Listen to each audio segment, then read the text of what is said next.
Welcome doctor Paul V Mathew, the habit builder. സ്വഭാവങ്ങൾ develop ചെയ്യുക എന്നുള്ള ആശയത്തിലാണ് നാം ഈ കാര്യങ്ങളെല്ലാം ചർച്ച ചെയ്തത്. ചെറിയ ശീലങ്ങളിലൂടെ വലിയ വിജയം എങ്ങനെ കൊണ്ടുവരാമെന്നുള്ളതാണല്ലോ നമ്മൾ ചർച്ച ചെയ്യുന്നത്. അപ്പോൾ ഇന്നും അത്തരമൊരു പുസ്തകത്തെക്കുറിച്ച് വിവരിക്കാനായിട്ട് ആഗ്രഹിക്കുകയാണ്. A common rule by Justin Earley. പൊതുവായ നിയമത്തെക്കുറിച്ചാണ് ജസ്റ്റിൻ എർലി തൻ്റെ പുസ്തകത്തിൽ പറയുന്നത്. Habit of purpose for an age of distraction. നമുക്കറിയാം, ഇന്നലെ നടത്തിയ പുസ്തക റിവ്യൂവിലാണെങ്കിലും നേരത്തെ പറഞ്ഞ ഒട്ടനവധി പുസ്തകങ്ങളിൽ പറഞ്ഞ കാര്യമാണ്, നാം എല്ലാം ഡിസ്ട്രാക്ഷൻ അനുഭവിക്കുന്നവരാണ്. എപ്പോഴും ഏതെങ്കിലും തരത്തിൽ നമ്മുടെ ഫോക്കസ് നഷ്ടപ്പെടുന്നു, കോൺസെൻട്രേഷൻ നഷ്ടപ്പെടുന്നു, നാം ഡിസ്ട്രാക്റ്റഡായി പോവുകയാണ്. ആ ഡിസ്ട്രാക്ഷൻ്റെ കാലഘട്ടത്തിൽ നമുക്ക് ഹാബിറ്റ് ഓഫ് പർപ്പസ്, ഒരു പർപ്പസിന് വേണ്ടി നമുക്ക് എങ്ങനെ ഹാബിറ്റ് ബിൽഡ് ചെയ്യാം, അതിലൂടെ നമുക്ക് ജീവിതം മെച്ചപ്പെടുത്തുവാൻ സാധിക്കുമെന്നുള്ളതാണ് ജസ്റ്റിൻ എർലി തൻ്റെ പുസ്തകത്തിൽ പറയുന്നത്.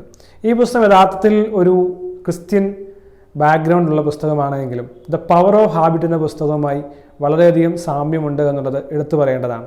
പവർ ഓഫ് ഹാബിറ്റ് എന്ന എർലോഡിൻ്റെ പുസ്തകം നേരത്തെ റിവ്യൂ ചെയ്തിട്ടുണ്ട്. തീർച്ചയായും അത് വായിക്കുന്നത് ഹാബിറ്റുകളുടെ അടിസ്ഥാന ബ്ലോക്കുകൾ ബിൽഡ് ചെയ്യുവാൻ നമ്മെ സഹായിക്കും. ഡിസ്റപ്ഷൻ ഉണ്ടാകുന്നവരാണ് നാം, അല്ലെങ്കിൽ തടസ്സങ്ങൾ ജീവിതത്തിൽ പലപ്പോഴും ഉണ്ടാകുന്നവരാണ് നാം. എന്തെല്ലാം ആഗ്രഹിച്ചിട്ടും അത് ചെയ്യാനായിട്ട് സാധിക്കാത്തവരാണ് നാം. എങ്കിൽ ഈ പുസ്തകം തീർച്ചയായും നല്ല ചിന്തകൾ നൽകും.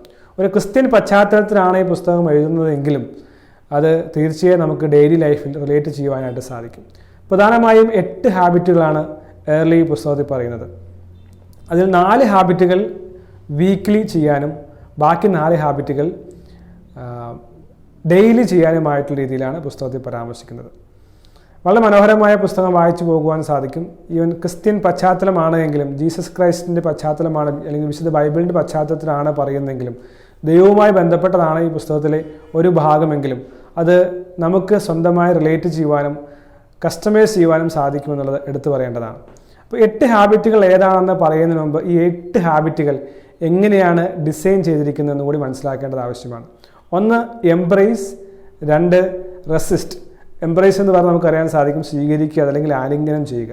റെസിസ്റ്റ് എന്ന് പറയുന്നത് ചില കാര്യങ്ങൾ എതിർക്കുക, പ്രതിരോധിക്കുക, ഉപേക്ഷിക്കുക എന്നുള്ളതാണ്. മറ്റൊരു കാര്യമാണ് love of God and love of neighbour. നമ്മുടെ അയൽക്കാരനെ സ്നേഹിക്കുക, ദൈവത്തെ സ്നേഹിക്കുക.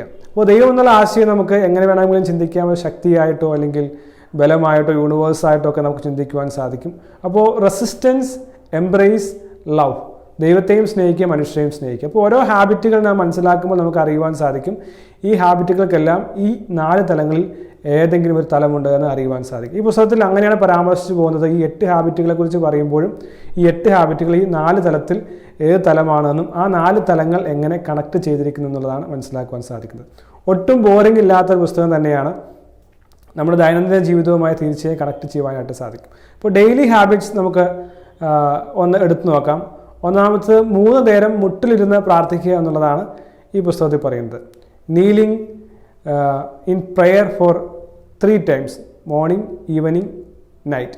Morning, noon, night. അപ്പോൾ ഈ പ്രെയർ അല്ലെങ്കിൽ നീലിംഗ് ഇൻ പ്രെയർ എന്ന് പറയുന്നത് ഗ്രാറ്റിറ്റ്യൂഡിനെയാണ് സൂചിപ്പിക്കുന്നത്.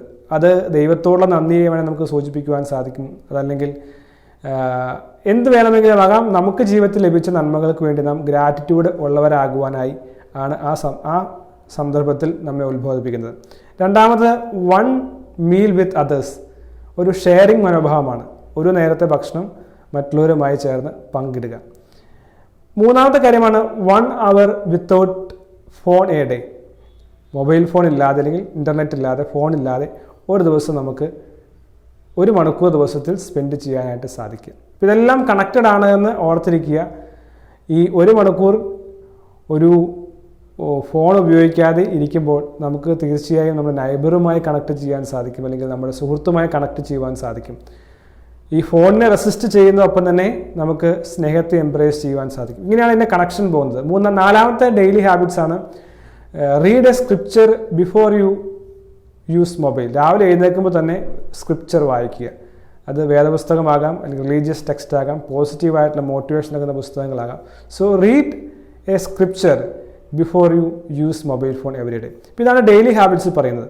ഇനി വീക്ക്ലി ഹാബിറ്റ്സ് നമുക്ക് നോക്കാം. 4 ഹാബിറ്റുകൾ ഏതാണെന്നുള്ളത്. Again 1 hour with a friend. ആഴ്ചയിൽ 1 മണിക്കൂർ ഒരു സുഹൃത്തുമായി സമയം പങ്കിടുക. Curate media for 4 hours. അത് റെസിസ്റ്റൻസിൻ്റെയാണ്. മീഡിയയെ 4 മണിക്കൂർ ക്യൂറേറ്റ് ചെയ്യുക. 24 മണിക്കൂർ ഫാസ്റ്റ് ചെയ്യുക എന്നുള്ളതാണ് 3ാമത്തെ ഹാബിറ്റ്. 4ാമത്തെ ഹാബിറ്റാണ് സബത്ത് ആചരിക്കുക. സബത്ത് എന്ന് പറയുന്നത് നിങ്ങൾക്കറിയാം, ക്രിസ്ത്യൻ അല്ലെങ്കിൽ ജൂത സമുദായത്തിലുള്ളതാണ് വിശ്രമം, 7ാം ദിവസം വിശ്രമിക്കുക എന്നുള്ളത്. അപ്പോൾ ഈ സാബത്ത് എന്ന് പറയുന്നത് വിശ്രമമാണ്, 7ാം ദിവസം വിശ്രമിക്കുക.